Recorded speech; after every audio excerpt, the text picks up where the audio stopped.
The town of Black Hollow lay in the valley, surrounded by dense, ancient woods that breathed with the weight of old secrets.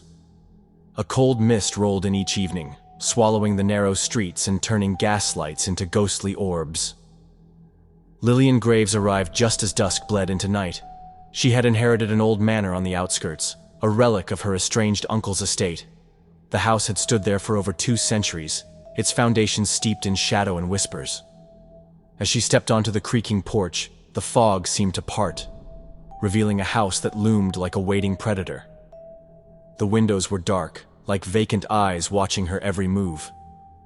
A strange sensation curled in her gut, an unease that had no name. Inside, dust and decay clung to the air. Her footsteps echoed in the emptiness. The house had been left untouched for years, yet something about it felt lived in. As she moved through the corridors, the walls seemed to shift, exhaling a breath of their own. Then, she heard it. A whisper, so faint it could have been the wind. But there was no wind. Only the heavy silence of the house, and the mist curling against the glass outside. That night, Lillian dreamt of the forest. She was running barefoot through the gnarled trees, their branches reaching for her like skeletal fingers. Behind her, something moved. Not footsteps, something else. A slithering presence, whispering her name. She awoke gasping, drenched in sweat. The room was dark, save for the silvery moonlight filtering through the lace curtains. But something was wrong. The mirror across from her bed reflected not her sleeping form, but something else. A shadow stood in the doorway. Lillian froze. The air turned thick, pressing against her lungs. The shape in the mirror remained still, its form barely distinguishable. And then, slowly, it turned its head. But when she whipped around, the doorway was empty. The night stretched on in suffocating silence. The house no longer felt abandoned. Something was here with her, watching, waiting. The following days were filled with strange occurrences. Scratching sounds in the walls, faint whispers when she walked past certain rooms, doors locking on their own. Determined to understand what haunted the house, Lillian searched through her uncle's old journals. What she found made her blood run cold. The hollow ones live between the walls. They wear the faces of the dead, but they are not them. They wait for those who listen. They wait for those who believe. The final entry was smudged, but the last words were clear. Never listen to the whispers. That night, as she lay in bed, the whispering returned. Only this time, it came from inside her room. The house was consuming her. Each night, the whispers grew louder. They called her name, their voices hollow and stretched, as if spoken through water. The walls pulsed as she walked past them, like something beneath was breathing. The mirrors no longer reflected her properly. Her image would lag, or her mouth would move when she had not spoken. Lillian knew she had to leave. But as she packed her things, the house groaned. The doors slammed shut, the windows fogged over. And in the reflection of the glass, the hollow ones gathered. Their faces were stolen from those long dead. Their eyes were black voids, stretching into endless nothingness. They grinned, though their mouths did not move. "We have been waiting," they whispered in unison. Then the lights went out. Lillian tried to scream, but the sound died in her throat. The figures moved closer, their hollow voices filling the air. "You are home now."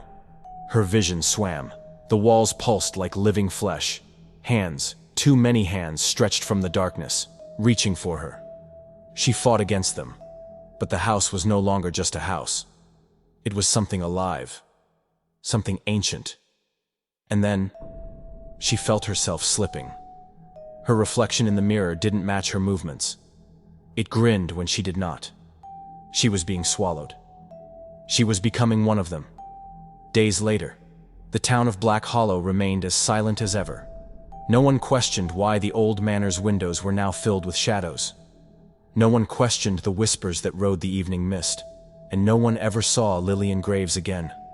But some nights, if one were to peer into the old mirror that still stood in the manor's front hall, they might see a woman staring back. Not moving, not speaking, just smiling, waiting. Would you listen if they called your name? Black Hollow moved on as if nothing had changed. The townsfolk were used to disappearances. People who came, lingered, and faded into memory, leaving only their empty houses behind. But something was different this time. It started with the mirrors. Mrs. Thorne, the town's seamstress, was the first to notice. One evening, as she closed her shop, she caught a glimpse of herself in the mirror by the door. Only, it wasn't her. Her reflection stood still while she moved, its eyes darker than they should have been. She turned away, willing her heart to slow. But the sensation of being watched pressed against her skin. When she looked again, the reflection was back to normal. Almost. The corners of its mouth curled ever so slightly upward. By the next morning, Mrs. Thorne had boarded up every mirror in her shop. The mist in Black Hollow had always been thick, rolling in from the woods each evening like a living thing. But now, it never truly lifted. Children whispered about figures standing just beyond sight, barely visible in the haze. Pale, unmoving, their faces indistinct. The baker's apprentice swore he saw someone standing outside his window one night, watching. But when he stepped closer, there was nothing. Only the fog, pressing against the glass like a breathing thing. The next morning, he didn't open the shop. By the time they broke down his door, his room was empty. The only sign he had ever been there was his reflection in the mirror, lingering, staring out, even when no one else was there. The manor at the edge of town stood in silence, its doors locked, its windows black with dust and time. No one went near it, no one spoke of it. But some nights, light flickered inside. A single candle, moving from room to room, as if carried by an unseen hand. No one claimed to live there. No one had entered since Lillian Graves had disappeared. Yet the house was never empty. Late at night, when the town had gone still, a low creaking echoed from its walls, like something shifting, stretching, breathing, as if it were waiting for the next name to whisper. The hollow ones were no longer bound to the house. The whispers seeped through the town, curling in the alleys and clinging to the walls of quiet homes. People began vanishing. Not all at once.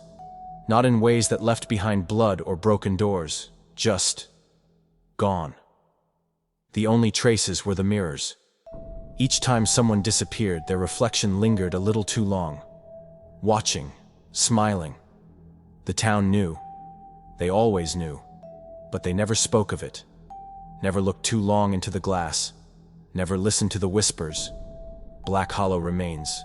The mist still comes. The hollow ones still watch. And if you listen closely, when the fog is thick and the night is silent, you might hear them calling your name. Would you answer? Would you listen? Or would you be next? The hollow ones remain, and they are waiting.